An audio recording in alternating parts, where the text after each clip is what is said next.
Yan po mga ka-idol, pwede ka mag ano dito, magandang tent.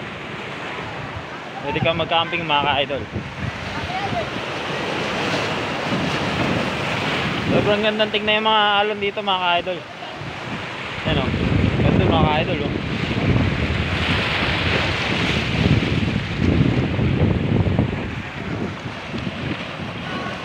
Yan mga ka-idol. Tapos na po yung adventure natin mga ka-idol. Uwi na tayo ng ano, Valenzuela mga ka-idol.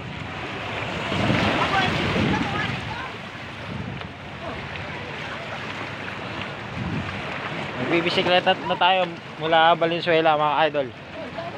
Pauwi na tayo mga ka-idol.